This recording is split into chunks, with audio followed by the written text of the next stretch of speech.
What's going on, everybody? This is a donation request. This is not just one song. This is an album request. Wow, getting album requests. I like it. You know what? I like it. Dig it. Liking the album requests. First we got Yes, going for the one. Now we got Kate Bush, Never Forever. This is the album before The Dreaming, which we did The Dreaming already. So now we're doing the album before The Dreaming, Never Forever. So we'll see how this works kind of in relation to The Dreaming, like in as a lead up. And this is for Rob. And that means today will be the longer video where I go through a bunch of information, and the song that we're doing is the first track, Babooshka. Wow, Babooshka. Okay. If you're new here, please subscribe. Check out my videos, all kinds of videos, reaction videos, bass videos, music videos. Check it out. If you like the channel, all kinds of ways you can support the channel. You can hit super thanks underneath this video.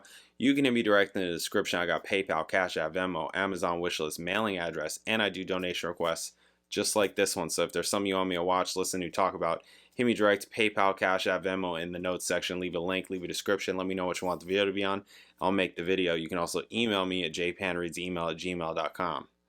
Thank you guys. Okay, Never Forever, 1980. Third studio album by Kate Bush. Was Bush's first #1 album and was also the first album by a British female solo artist to top the UK albums chart, as well as being the first album by any female solo artist to enter the chart at #1. It has since been certified gold. Features the UK top 20 singles Breathing, Army Dreamers, and Babooshka, and the latter being one of Bush's biggest hits. Okay, so we're starting out with one of her biggest hits. Wow. Bush co-produced the album with John Kelly. Beginning production after 1979 tour, Never Forever was Bush's second foray into production, aided by the engineer of Lionheart, John Kelly. Bush was keen to start producing her work and felt that this was the first album she was happy with since it was more personal. The first two albums had resulted in a particular sound, which is evident in every track, with lush orchestral arrangements supporting the live band sound. The range of styles on Never Forever is much more diverse, veering from the straightforward rock or violin to the wistful waltz of hit single Army Dreamers. Never Forever was the first Kate Bush album to feature digital synthesizers and drum machines, in particular the Fairlight CMI. Okay, so, and that was used on The Dreaming a lot. So that right there, sound-wise, right? That right there, which was programmed by Richard James Burgess and John L. Walters. Like her previous two albums, it was initially composed on piano. Cool. Bush's literary and cinematic influences were again to the fore. The Infant Kiss, the story of a governess who is frightened by the adult feelings she has for her young male charge, who is possessed by the spirit of a grown man. What is going on here? Was inspired by the 1961 film The Innocents, which in turn had been inspired by The Turn of the Screw by Henry James. The Wedding List drew from Francois Truffaut. I'm really bad at names like this, guys. I don't want to do this. I make fun of French people all the time. I don't even know if that's French. I can't. 1968 film The Bride Wore Black. I'm like, Francois. Okay. Delia's Song of Summer was inspired by the 1968 Ken Russell television film Song of Summer, which portrays the last 6 years of the life of English composer Frederick Delius, when Eric Fenby acted as his amanuensis. I don't know what that is. It's highlighted, but I'm not going to click on it. I don't want to know. Fenby is mentioned in the lyrics in B. Fenby. Blow Away for Bill commemorates her lighting director Bill Duffield, killed in an accident at Pool Art Center during her 1979 tour. Jeez. The song links his name to those of several music stars who died in the previous decade. Minnie Riperton, Keith Moon, Sandy Denny, Sid Vicious, Mark Bolan, and one earlier icon, Buddy Holly. Never Forever is the only studio album by Bush up to director's cut not to have a title track. According to Bush, the title alluded to conflicting emotions, good and bad, which pass, as she stated, "We must tell our hearts that it is never forever and be happy that it's like that." Cover is an illustration in pencil by artist Nick Price, who had designed the cover for the program for her 1979 tour. Bush was pleased with the results and depicts a multitude of animals and monsters emerging from under her skirt. Of the concept, Bush said that it reflects the title depicting good and bad things that emerge from oneself. The album was released on CD in Japan, 1987. Modified artwork. Okay.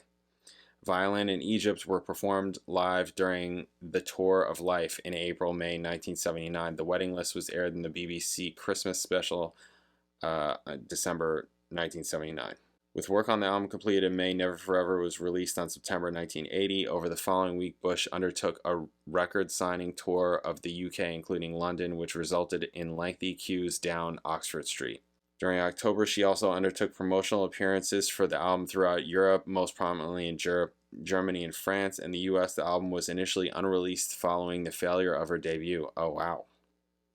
As Bush gained a cult following over the coming years, however, Never Forever was belatedly released in 1984, following the entry into the charts of her fourth album, The Dreaming. That's incredible. Wow, they just didn't release it there. You just couldn't get it. That is nuts. That's pretty wild. That's pretty wild. Can't even, is just so not like that anymore. It's just so not like that. Okay. Never Forever entered the UK album charts at number 1. It remained there for 1 week, staying at the top 75 for a total of 23 weeks. Album became Bush's first record to reach the top position on the UK albums chart, also making her the first female British solo artist to achieve that status. Technically, Never Forever is the first studio album by any solo female artist to reach number 1 in the UK, as only Barbra Streisand and Connie Francis had achieved the feat prior to 1980, but with compilation albums. Diana Ross had also achieved 3 number 1 albums by then, but these were also compilations and were credited to Diana Ross and the Supremes, and were therefore not solo albums. Diana Ross and the Supremes. I like Diana Ross and the Supremes.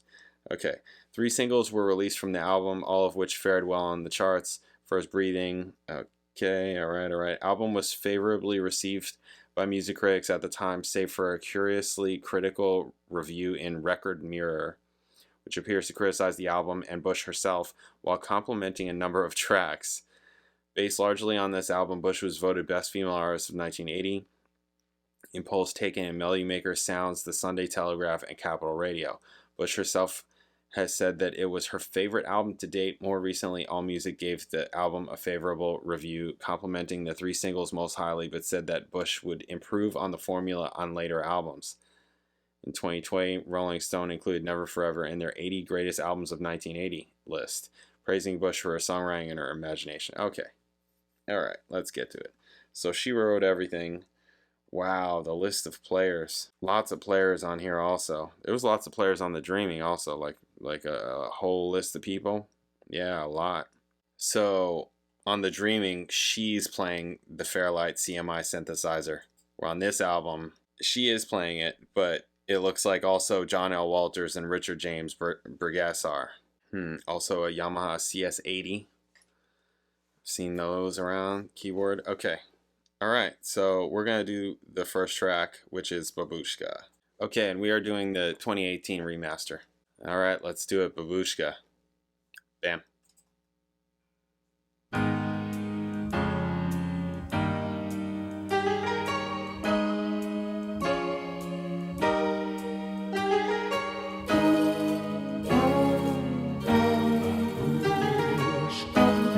Fretless bass.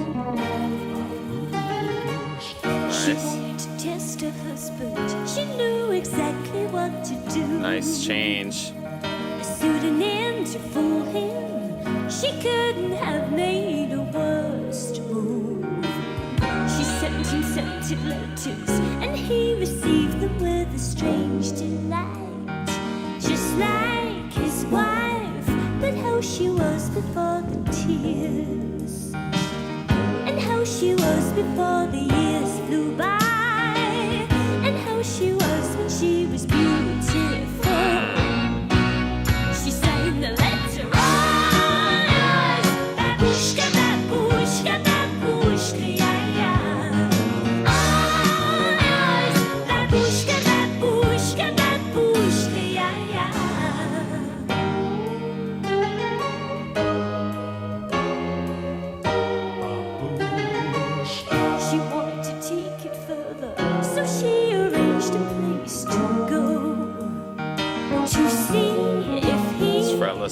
playing. Falling for her incognito. And when he laid eyes on her, he got the feeling they had met before. Uncanny how she reminds him of his little lady. Capacity to give him all he needs. Just like his wife before she breathes down him. Just like his wife when she was beautiful. He shouted out, I'm all yours. Babooshka, babooshka, babooshka, yeah, yeah. All yours. Babooshka, babooshka, babooshka, yeah, yeah. All yours. Babooshka, babooshka, babooshka, yeah, yeah. Babooshka, babooshka, babooshka, yeah, yeah. Babooshka, babooshka, babooshka, yeah, yeah. What is that about? Babooshka, babooshka, yeah, yeah.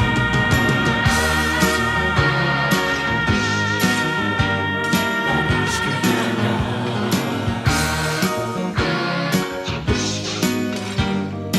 It's the breaking sounds.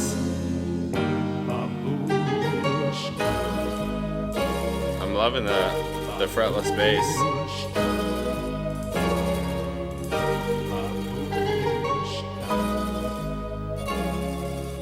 And I like this too. What is that instrument? It's like a mandolin or something. What is with the breaking? Kodo? Balalaika? Okay. Yeah, cool. Yeah, I like that. Yeah, I like that. That's cool. Dig it.